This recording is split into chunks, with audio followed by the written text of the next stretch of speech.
Scary true horror stories from Reddit that will give you nightmares. You know, the internet is this massive, sprawling place, full of all sorts of information, entertainment, and ways to connect. But if you poke around in its deepest, darkest corners, in those old forums and message boards, you'll find stories that are anything but comforting. These are the real accounts from ordinary people, folks who've had a brush with something inexplicable, something terrifying, the kind of things that linger right at the edge of our reality. Think your house is just making normal creaking sounds? Or that weird shadow you glimpsed was just a trick of the light? Tonight we're diving into experiences that might just suggest otherwise. These aren't your average campfire tales, these are actual nightmares submitted by Reddit users. We're talking about everything from ghostly encounters in places that should be totally empty to chilling run-ins with some very real-life monsters. Honestly, you probably won't sleep too easily after hearing these.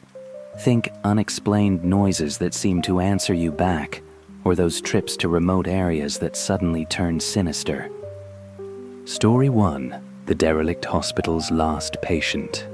Our first story comes from a user. Let's call him Mark. Mark was an urban explorer, one of those guys who thought he'd pretty much seen it all. He and his friend Liam had a bit of a reputation for seeking out the most forgotten, eerie locations they could find. Their latest target? An abandoned asylum way out on the edge of their state. It was a place whispered about in local legends, a place where all the suffering was said to have soaked right into the walls. The kind of place Reddit users are always warning each other not to explore. They got there just as dusk was settling in, the main building looking like a skeleton against this bruised twilight sky. The air was heavy, thick with the smell of decay and damp plaster.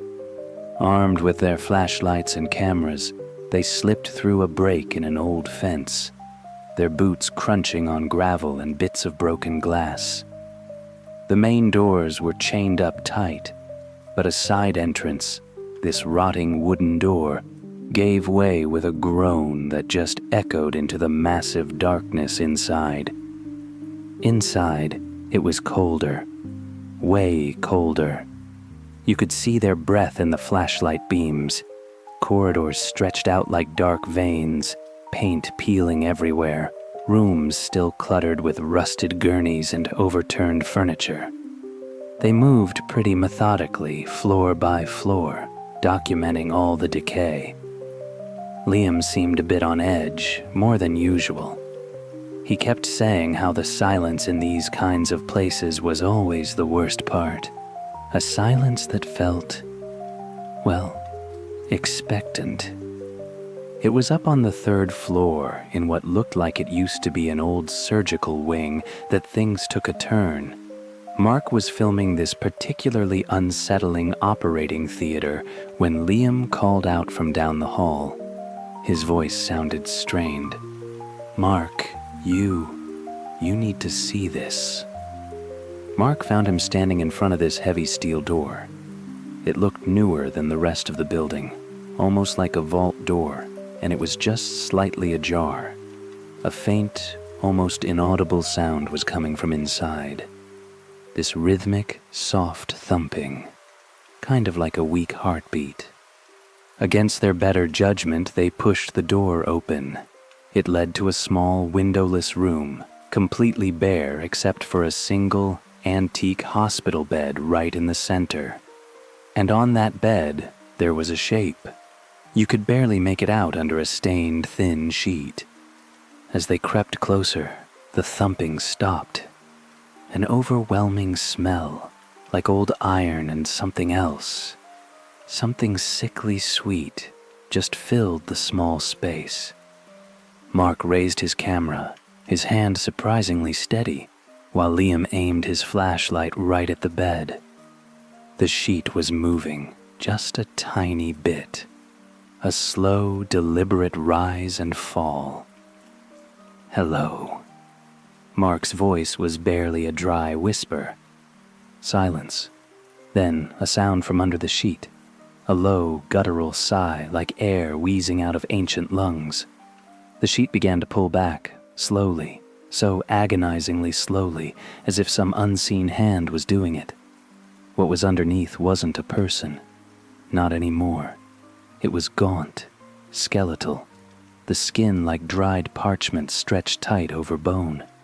Its eyes were milky white, yet they seemed to fixate right on them. Liam let out this choked gasp and stumbled back, nearly dropping his flashlight. Mark felt this cold dread, a really ancient kind of fear, just root him to the spot. The figure on the bed raised a single emaciated hand, its long yellowed fingernails scraping against the sheet, and then it smiled, a lipless, horrifying grin. That's when they heard it. Footsteps hurrying down the corridor right outside the room. Heavy, booted footsteps and low, urgent voices. Not ghostly. These sounded real. Panic finally snapped Mark out of it. He grabbed Liam and they bolted. They didn't dare look back at the figure on the bed. They burst out of the room, half expecting to run into security or maybe other explorers. But the corridor was empty. The footsteps vanished. The entire hospital was plunged back into that heavy, expectant silence. They didn't stop running until they were back in their car, speeding away from the asylum, its dark shape shrinking in the rearview mirror. Mark never posted the footage. He says that sometimes, late at night, when the house is quiet, he can still hear that soft, rhythmic thumping. And he can't help but wonder if what they saw was the hospital's last, eternal patient, or maybe something far, far worse that they'd just disturbed. You know, encounters in abandoned places often leave you with more questions than answers, and a lingering dread that just follows you home. Transition 1. So, not all nightmares involve ghosts or the supernatural, do they? Sometimes the most terrifying monsters are all too human, perfectly capable of turning your safest space, your own home, into a scene of unimaginable fear. This next story, pieced together from a pretty frantic Reddit thread, details a horror that is terrifyingly real. Story 2. The whispers in the walls weren't old pipes. This story is about a young woman named Sarah. She'd just moved into what she thought was her dream apartment in a converted Victorian house. You know the type. Lots of character, high ceilings, and those big, beautiful windows. For the first few weeks, everything was perfect. Then the noises started. At first it was subtle, a soft scratching sound from inside the walls at night, which she just figured was mice, or maybe the old house settling. A floorboard creaking in the hallway when she was absolutely certain she was alone. But the sounds gradually got more distinct, more unsettling. She'd hear these faint whispers, too fuzzy to make out actual words, but they were undeniably there, seeming to come from the wall right beside her bed.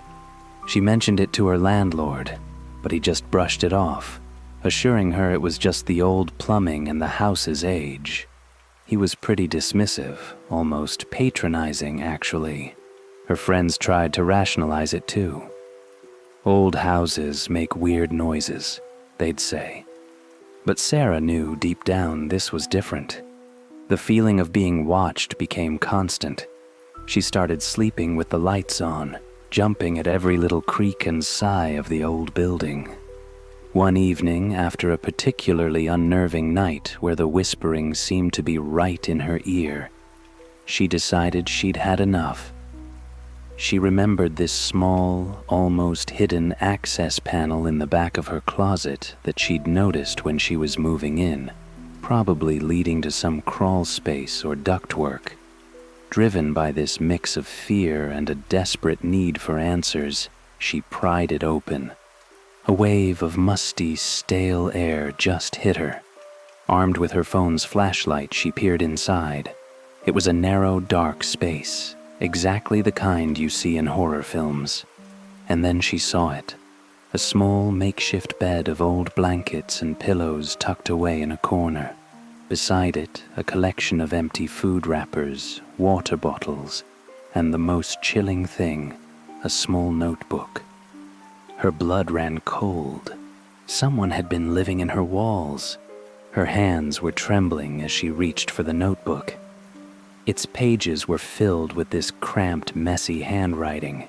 It was a log of sorts, detailing her movements.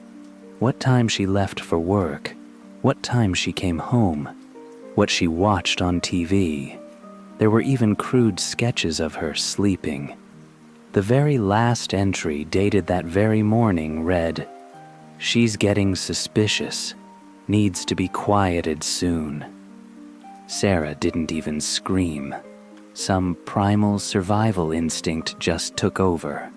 She backed out of the closet, grabbed her keys and phone, and fled the apartment, not even bothering to lock the door. She called the police from her car, her voice shaking uncontrollably. When the police searched the crawl space, they found more. Items stolen from her apartment, small trinkets, a spare key she thought she'd lost, even strands of her hair. The person, whoever it was gone, vanished as silently as they had lived beside her. They were never caught. Sarah moved out immediately, of course. She says the experience completely shattered her sense of security. To this day, she can't sleep without checking every closet, every dark corner. She knows that sometimes the monsters aren't under your bed or in your dreams. Sometimes they're much, much closer. That fear of a home invasion, of an intruder in your own sanctuary, that's a deeply primal one, isn't it? Transition 2. From the very real horror of a hidden intruder, we move to a terror that really blurs the line between being awake and being trapped in a nightmare. It's a phenomenon reported by countless people all over the world, the suffocating grip of sleep paralysis and the entities that often come with it. Story 3. The figure at the foot of the bed. Our final story comes from a Reddit user named Alex, who had been dealing with sleep paralysis for several years. Now, if you're not familiar with it, sleep paralysis is this terrifying state where you're mentally awake, totally aware, but physically unable to move. It often happens as you're falling asleep or just waking up. For Alex, these episodes were more than just being immobile. They were visits. It always started the same way. A heavy pressure on his chest, this feeling of being pinned down, completely unable to scream or even twitch a muscle. Then, the awareness of a presence in the room with him.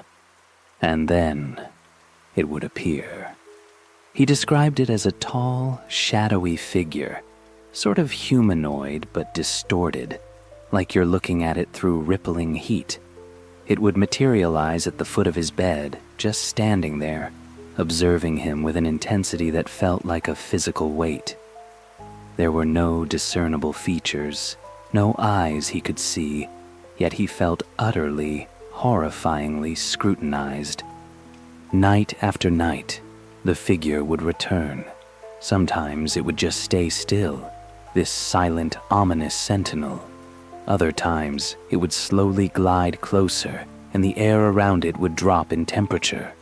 A faint, almost inaudible whispering seemed to come from it, a sound like dry leaves skittering across concrete. Alex would lie there, trapped in his own body, a silent scream locked in his throat, every nerve ending just alight with primal fear. He tried everything, changing his sleep schedule, cutting out caffeine, even seeing doctors who offered rational explanations about brain states and hypnagogic hallucinations. But the sheer malevolence he felt from the figure, this palpable sense of it being an independent, intelligent entity, it just defied any easy dismissal.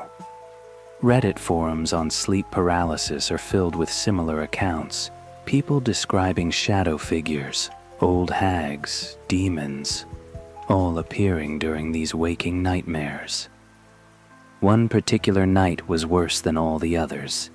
The figure appeared, same as usual, but this time it didn't just watch, it moved with this new chilling purpose. It glided to the side of his bed, and Alex could feel an icy coldness wash over him. He tried to fight, to force his limbs to move, but he was utterly powerless. The shadow leaned down, its formless head just inches from his face. He couldn't see a mouth, but he heard a voice, not with his ears, but directly in his mind. A cold, raspy whisper that said, "We know you're awake." And then he felt a touch, an impossibly cold, skeletal pressure on his arm, as if fingers were trying to grip him. That was the point, Alex said, where he felt something inside him just snap. The terror was so absolute, so overwhelming, it was like a dam breaking. He doesn't know how, but he managed to wrench out a sound, a strangled gasp. The moment he did, the pressure on his chest vanished. The figure recoiled, and then, just as quickly as it had appeared, it dissolved back into the shadows of the room. Alex gasped for air, finally able to move, scrambling to turn on the light, his heart hammering against his ribs. He didn't sleep for the rest of that night. He said the experience changed him. While part of him still hopes it's all just a trick of the mind, another, deeper part of him is convinced that during those terrifying moments of paralysis, some kind of veil thins, and we become visible to things that lurk just outside our normal perception, things that watch and wait. So many people share these terrifying visions of shadowy figures during sleep paralysis. It's a truly horrifying place where the mind and the unknown meet. These stories, they're just a tiny glimpse into the unsettling experiences people share every single day on Reddit. From those unexplainable shadows in an old hospital, to the all-too-real threat hiding within your own home, and the nocturnal terrors that can grip you in your own bed. These narratives really tap into our deepest fears. That fear of the unknown, the fear of losing control, and the truly chilling realization that we might not be as alone as we think we are. So, which of these stories is going to be replaying in your mind when the lights go out tonight? Have you ever experienced something you just couldn't explain? Maybe a brush with the paranormal or a chilling real-life encounter. Share your thoughts and your own stories down in the comments below.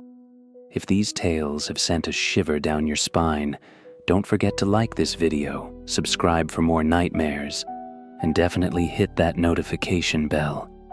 You wouldn't want to miss what's lurking in the next one. Sleep tight, if you can. Thank you for watching Fear Files Real Nightmares. Until next time, keep your lights on and your doors locked.